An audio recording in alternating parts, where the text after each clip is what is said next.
The annual Bison Roundup on the tall grass prairie near Pawhuska has become a rite of fall. It's a time when the Nature Conservancy examines the herd up close and personal and assesses its health. The bison are part of the ecological restoration of the prairie to a time when Native Americans lived in harmony with the land and nature. It's November on the Tall Grass Prairie Preserve in Osage County. Calving season is over, and the young animals are being counted during the annual Bison Roundup. It takes many weeks to lure the calves, their mothers, and the bulls into one herd. Throughout the year, they roam freely in small groups on 25,000 acres of land owned by the Nature Conservancy, an international conservation organization. The bison enjoyed a bountiful spring and summer with plenty to forage on, so some of the bulls weigh nearly 2,000 pounds.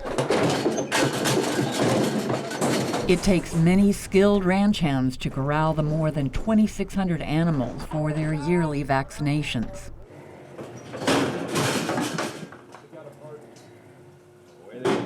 Bob Hamilton is the director of the Tall Grass Prairie Preserve. If you get on the ground with them, they get extra excited. We are the predator in their mind. They might weigh 1,800 pounds, but they're afraid of us. We're a little afraid of them too, It's a mutual respect thing, but they've had thousands of years of humanoids chasing them around with sharp objects, and so they've learned to be a little leery of us. Letting the bison roam the land with very little interaction with man is part of the ecological restoration taking place on the prairie. Harvey Payne was the first director of the preserve and now works in a volunteer capacity. He was here in 1993 when the first 300 head of bison was reintroduced into the grassland. That took place after researchers from the University of Oklahoma did a natural heritage inventory of the land dating back to the Spanish explorers in the 14th century. They told us, of course, the principal grazer was bison. The second most numerous animal here after bison historically was elk, and that this prairie burned at 3 principal seasons. In keeping with that rhythm, the Nature Conservancy conducts patch burns in the spring, summer, and fall.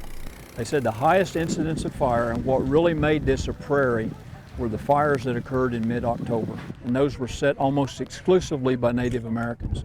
So this landscape would be a forest without fire. The way we're using bison and fire in combination to try to restore the tallgrass ecosystem, this is unique. No other place in the world is this happening. And so it's the most aggressive attempt to restore the tallgrass prairie ecosystem anywhere in the world. The Tallgrass Prairie Preserve has become a research hub for scientists. 180 different scientific journals have been produced by researchers who have so far identified 755 plant and 300 bird species.